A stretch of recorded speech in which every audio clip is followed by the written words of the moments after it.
Hello my lovely soul family, आपके लिए एक और रीडिंग लेके आई हूँ जिसका आज का टॉपिक रहने वाला है ईश्वर का प्लान क्या है आपके लिए।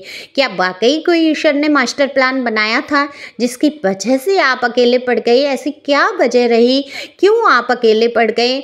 ये आपका ही कोई कर्मा था या पास्ट का कोई कर्मा था या ईश्वर का कोई मास्टर प्लान था? यही सब जानने की कोशिश करेंगे आज की रीडिंग में। और ये खुलासा होगा टैरो कार्ड के माध्यम से और ये एकदम से जनरल रीडिंग है। ज़रूरी नहीं आपसे रिजोनेट हो जाए, जितना आपसे रिजोनेट हो जाती है उतना आपके लिए, बाकी किसी अन्य के लिए समझ सकते हैं। तो पहली बार आए हैं आप मेरे चैनल पे, जल्दी से सब्सक्राइब करिए जिससे कि आपकी एनर्जी में पिक कर सकूं और आपके लिए एक रीडिंग हो सके। कमेंट्स के माध्यम से अपनी एनर्जी सेंड कर सकते हैं, सुपर थैंक्स दे सकते हैं अपनी दीदी को। एक लाइक तो बनता ही बनता है और लाइक बिल्कुल फ्री है। और दिए हुए नंबर पे संपर्क कर सकते हैं, ये व्हाट्सएप नंबर है, सिंपल कॉल नहीं लगेगा। व्हाट्सएप पे मैसेज करके अपनी रीडिंग बुक करा सकते हैं। पर्सनल रीडिंग के लिए ये नंबर है। पर्सनल रीडिंग फ्री नहीं है, फीस भी कुछ ज़्यादा नहीं है। तो जानने की कोशिश करेंगे कि ऐसा क्या मास्टर प्लान था ईश्वर का जो आप अकेले पड़ गए। देखो, यहाँ कार्ड मैंने पहले ही शफल कर लिए हैं। मेल फीमेल दोनों के लिए यहाँ जनरल रीडिंग है, मैंने बताया दोनों के लिए समान है। आप जो भी देख रहे हैं अपने हिसाब से देख सकते हैं। तो देखो, यहाँ पर साफ मैं देख पा रही हूँ बचपन से लेके अभी तक आपके जीवन में जो भी समस्याएं रहीं, जो भी रहा, जो भी पड़ाव आए हैं, आपके मोड़ ऐसे ऐसे आए हैं जिनमें दुख तकलीफ़ों के सिवा कुछ मुझे दिख नहीं रहा है। बहुत अभी किसकी एनर्जी है मुझे नहीं पता। बचपन से ही कहीं ना कहीं हो सकता है आपके माता पिता में से कोई अथॉरिटेबल हो, बहुत सख्त रहे हों, तो बड़ा आप उनसे डरना या उनसे कभी आपके विचार ना मिलना, ऐसी सिचुएशन मुझे दिख रही है। और बड़े थोड़े बड़े हुए हैं, कॉलेज टाइम से लेके अभी तक का बड़ा ही कुछ मतलब परिस्थितियाँ जो हैं आपके साथ ठीक नहीं रही। अब मैं आज के जीवन की अगर मैं बात करूं तो बिल्कुल आप मुझे नितांत अकेले नज़र आते हैं। हालांकि आपने आशा उम्मीद नहीं खोई है, सोच रहे हैं, विचार रहे हैं, आप बहुत सारी चीज़ों के बारे में यहाँ सोचते हुए नज़र आ रहे हैं। एक साथी जीवन में चाहते हैं आप अपने, लेकिन आपकी जर्नी में तो कुछ और ही लिख गया। तो यहाँ मुझे आप बिल्कुल अकेले नज़र आ रहे हैं, जैसे कि पूरी दुनिया ने जैसे आपसे मुंह मोड़ लिया हो, जैसे सारी दुनिया आपकी दुश्मन बन बैठी हो, कोई साथ सहयोग देने वाला नज़र नहीं आ रहा है। तो आप कभी कभी सोच में पड़ जाते हैं, क्या ईश्वर ये आपने कुछ प्लान करके भेजा है मुझे दुनिया में, इस संसार में मैं जो आया हूँ, क्या ईश्वर ये आपकी ही मर्जी है कि मैं हमेशा अकेला रहूँगा या रहूँगी? क्या इसी प्रकार से मैं कष्ट उठाता रहूँगा या रहूँगी? ऐसे सवाल आपके जीवन में कई बार आपके मन में उठकर खड़े हो जाते हैं, क्योंकि जो आपकी मैं जर्नी देख रही हूँ वो मुझे बहुत ही विचित्र यहाँ पर नज़र आता है आपका जीवन। ये किसका जीवन है मुझे ज़रूर बताना कि इतनी दुविधाओं में भरा हुआ जीवन, भ्रम से भ्रमित हुए आप, और इन सारी दुविधाओं से बाहर निकलने का कोई रास्ता आपको नज़र नहीं आता है। देखो, थोड़ा बैकग्राउंड में आज बहुत शोर है, पता नहीं, ऐसा लग रहा है तमाम दुनिया की बातें आज ही हो जाएंगी। बच्चे आसपास के आ गए हैं, मेरा भी बेबी उनसे बातें कर रहा है। अलग कमरे में बिल्कुल बंद करके रीडिंग कर रही हूँ, फिर भी चारों तरफ से आवाज़ें आ रही हैं और मैं भी डिस्टर्ब हो रही हूँ और किसी प्रकार से चुप नहीं हो रहे हैं। छोटे बच्चे हैं सारे, तो क्षमा करेंगे मुझे, उस ओर ध्यान नहीं देंगे। बैकग्राउंड में कोशिश करती हूँ मैं रीडिंग पे ध्यान देने का।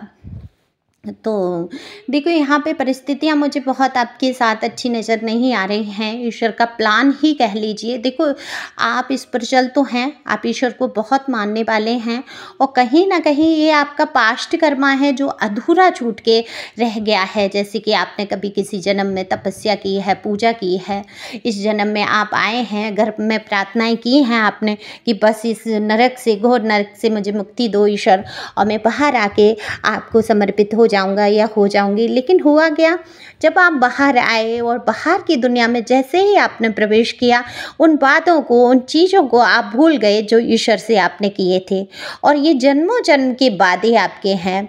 तो आप जो हैं, आपकी जर्नी बहुत अलग है। आप ईश्वर के प्रति झुकाव महसूस करते हैं, लगाव महसूस करते हैं। हो सकता है रूटीन की पूजा पाठ में आपका मन नहीं लग रहा हो सकता है आपका बिलीफ जो है, विश्वास जो है, डगमगाने लगा हो, क्योंकि आप इतना भ्रम में पड़ चुके हैं, लोगों की बातें सुन के, लोगों का व्यवहार देख के और अपने जीवन के कष्टों को देख के, कि आपको ये लगने लगा कि सच में वाकई ईश्वर है क्या, या ईश्वर ने मेरे लिए ऐसा लिख रखा है कि सारे कष्ट दुनिया भर के मेरे ही जीवन में आएंगे। तो ये प्रश्न, ये दुविधाएं आपके जीवन में लगातार चलती हुई नजर आ रही हैं। आप अकेले पड़ चुके हैं पूरी तरीके से, क्योंकि आपने जिसको अपना कहा है उसने आपको ठगा है, चला है, धोखे में रखा है। कोई इंसान एक अपना ऐसा नज़र नहीं आता जिसके कंधे पे सर रख के आप आंसू बहाएं। लेकिन आप मजबूत बहुत हुए हैं पहले से, आपने अपने आप को संभाल लिया है, अपने आंसुओं को आपने खुद पहुंचना सीख लिया है। आप खुद के लिए खुद ही कंधा तैयार करके खड़े हैं। आप लोगों की जो हिम्मत एक आई है, जो बिल्कुल कमाल की एनर्जी है, इनमें से कौन है आप में से और किसकी ये एनर्जी है, मुझे बताना ज़रूर। मुझे बहुत खुशी मिलती है जब आप लोग क्लेम करते हैं रीडिंग को। और कुछ नहीं समझ आए तो थैंक यू डिवाइन तो आप लिख सकते हैं, क्योंकि डिवाइन की बिना मर्जी के कोई रीडिंग नहीं मिलती है। तो देखो, ईश्वर ने आपके लिए जो प्लान किया, दरअसल ईश्वर आपको हमेशा सुखी देखना चाहते हैं। ईश्वर कभी भी आपको दुख में या तकलीफ में नहीं देखना चाहते हैं। बस बात क्या होती है, जब हम पढ़ते हैं, जीवन में पढ़ाई वाले समय में होते हैं, तो हमें कितना कष्ट का अनुभव होता है। हम कहते हैं क्यों हम सुबह उठ के पढ़ेंगे, क्यों हम इतना पढ़ रहे हैं, क्यों मेहनत कर रहे हैं। लेकिन वो कहीं ना कहीं माँ बाप आपको डांटते हैं, चिल्लाते हैं, या कठिनाई आपकी आती है, तो आपकी भलाई के लिए ही तो बचपन से लेके बड़े तक पढ़ाई पढ़ाई पढ़ाई करो कहा जाता है, डांटा जाता है, या मार भी पड़ जाती है बहुत सारे बच्चों की। तो ये सिर्फ आपकी भलाई के लिए होता है। फिर परीक्षाएं होती हैं, पेपर आते हैं, आप कितने घबराते हैं और कितनी कठिन लगती हैं चीज़ें। और जो अपनी तैयारी पूरी रखते हैं, जिनको पता है कि लाइफ में मुझे कुछ करना है और मैं इस परीक्षा में पास होके दिखाना है, तो वो क्या होता है, उनकी घबराहट नहीं होती है, उनको तकलीफ नहीं होती, उनको डांट भी नहीं पड़ती है, मार भी नहीं पड़ती है। लेकिन जिनका मन नहीं लगता है, उनके साथ कठिनाइयाँ आती हैं। तो यही जीवन की रही कि आप अपनी जर्नी को कहीं ना कहीं समझ नहीं पाए, संसार में फंस गए, लोगों के प्यार में आ गए, बातों में आ गए, और लोगों को ही अपनी पूरी दुनिया, पूरी जो खुशियां हैं आप लोगों में तलाशने लगे। अब दरअसल जो खुद में भूखा है वो आपको क्या खाने को दे देगा, सोचने वाली बात है। जो इंसान, अब संसार में जो भी इंसान है, आप उठा के देख लीजिए, आपसे जुड़े हुए कितने ही लोग हैं, उनके जीवन में कितनी समस्याएं हैं, कितनी परेशानियां हैं। अब उन्हीं से आप सहारा सहयोग चाहते हैं तो ये मुमकिन नहीं हो सकता। वो खुद आपसे सहारे समझौते और उम्मीदें बांधे बैठे होते हैं। वहाँ उनको भी दुख हो रहा होता है, आपको भी दुख हो रहा था। तो जीवन की जो है असलियत और सत्यता समझाने के लिए ईश्वर ने आपको कहीं ना कहीं ये अकेला किया, जिससे कि आप सत्यता को समझ पाएँ, अपनी अहमियत को समझ पाएँ, अपनी वैल्यू को समझ पाएँ। आप किस हाई वैल्यू पे जाके रुकेंगे कि ये लोग जो आज आपको अकेला छोड़कर बाहर खड़े हैं, आपके लिए तमाम तरीके की बातें बनाते हैं, ये कल आपका मुंह देखेंगे, आपके खड़े अब होने, आपके पास आने की इनकी हिम्मत नहीं होगी, ये पास में खड़े होने लायक नहीं रहेंगे, इनकी वैल्यू नहीं है कुछ भी, और आप इनको सिर पे चढ़ा के बैठा रहे हैं। तो ईश्वर नहीं चाहते कि आप ऐसे लोगों के मुंह लगें, या आपके जीवन में ऐसे घटिया लोग, कचरे की तरह आपके जीवन में, लाइफ में लोग भर जाएं। तो धीरे धीरे ईश्वर ने आपके जीवन से कचरे को साफ़ किया है, और वो कचरा जब साफ़ हुआ है तो आपने निगाह दौड़ा के देखा कि आप कितने अकेले पड़ चुके हैं। ये बड़ा मतलब दुखद तो रहा कि आप अकेले हो गए, लेकिन कहीं ना कहीं सुखद है। आपने इसमें अपनी वैल्यू को पहचाना, आप ईश्वर की तरफ झुके, ईश्वर से प्रार्थनाएं की हैं, और ईश्वर कहीं ना कहीं आपके साथ खड़ा है। तो परीक्षा देना, पढ़ना, पढ़ाई करना थोड़ा कठिन हो सकता है, लेकिन जिसने अपने जीवन की तैयारी कर ली, अब देखो जीवन का लक्ष्य क्या है, अंतिम पड़ाव तो यही है कि जन्म लेना है, पढ़ना है, दुनिया को समझना है, आए हैं, पर्पस क्या है लाइफ का ये जानते हुए आगे बढ़ना है। और जिसने जान लिया, सीख लिया, आसानी से अपने मार्ग पे चल पड़ता है। एक जर्नी होती है, उसको लास्ट में देखो जीवन को ख़त्म होना है, शरीर को ख़त्म होना है, ठीक है। आप वही रहेंगे, आपकी आत्मा वही रहेगी, आप हमेशा रहेंगे, हमेशा हमेशा के लिए हैं, सिर्फ ये शरीर नष्ट हो जाना है।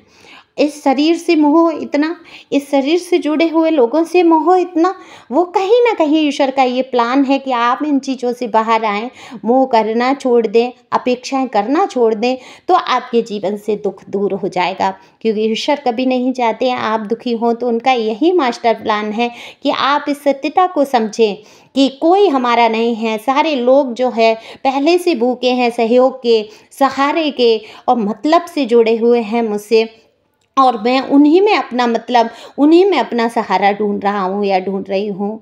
नहीं, मैं दूसरे का सहारा बन सकती हूँ या बन सकता हूँ, बिल्कुल मैं सहारा दूंगा, सहयोग दूंगा, क्योंकि परोपकार करना तो बहुत बड़ी बात होती है ना। तो परोपकार कर दीजिए लोगों का, लेकिन उनसे अपेक्षा करना छोड़ दीजिए। अगर आप आज अकेले हैं तो कहीं ना कहीं कुछ बनाना चाहते हैं, ईश्वर आपको सिखा देना चाहते हैं कि आप अकेले भी 10 लोगों से कहीं ज़्यादा हैं, है ना। अपनी वैल्यू को पहचानो, घूमो फिरो, एंजॉय करो जीवन में। ईश्वर का यही मास्टर प्लान है कि लोगों की फिजूल की बातों से आप दूर रहें, फिजूल की टेंशन से दूर रहें, फिजूल कचरा का जो होता है जीवन से आपके दूर रहे, आप शुद्ध पवित्र भावनाओं में बहते हुए आगे बढ़ें और अपने कर्तव्य और कर्म पर ध्यान दें। तो अपने कर्तव्य कर्म जो भी आपके हैं, आपके बच्चे हो सकते हैं, आपका परिवार हो सकता है, आपका घर हो सकता है, आप सहयोग और सहायता करिए।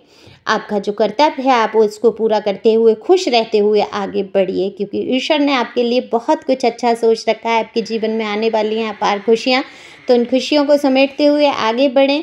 ज़्यादा दुविधा में हैं, ज़्यादा भ्रम में हैं, तो बिल्कुल पर्सनल रीडिंग लीजिए, जिससे कि आप उस भ्रम से दूर निकल के आप आ पाएँ, गाइडेंस आपको मिल सके। और मुझे बहुत खुशी है, एक है सज्जन, उन्होंने मुझसे पर्सनल रीडिंग ली, नाम तो किसी का नहीं ले सकती। आज वो इस मुकाम पे हैं, जिस टाइम उन्होंने रीडिंग ली थी उस टाइम वो बहुत परेशान थे। कहीं ना कहीं लास्ट कॉल था उनका, वो सुसाइड कह रहे थे, मेरे मन में आ रहा मैं सुसाइड कर लूँ, उससे पहले एक बार मैंने आपसे बात करने की सोचा। आज मैं उनकी उन्नति देख के, जब उनका रात में मैसेज आया और मैंने अपने स्टेटस पे भी लगाया, मुझे बहुत खुशी हुई। महाराज जी प्रेमानंद के वो शिष्य बन गए और उनकी टीम में शामिल हैं, आज उनमें शामिल हैं जहाँ लोग, लाखों लोग दर्शन के लिए आते हैं। तो कहीं ना कहीं ये देखो पुण्य प्रताप उनके जीवन का, है ना। और गाइडेंस ईश्वर की, डिवाइन की उनको मिली, और वो आज कहाँ से कहाँ अपने विल पावर से, अपनी आत्मा की शक्ति से वहाँ पहुँच गए। तो सब लोग देखो अपने आप को मजबूत रखो, आपके लिए ईश्वर ने निर्धारित किया होगा, देखो उनको कहाँ मुकाम निर्धारित कर दिया, प्रभु के सेवा में लगा दिया उनको। तो खुश रहें, आगे बढ़ते रहें। Thank you for watching my channel. Thank you and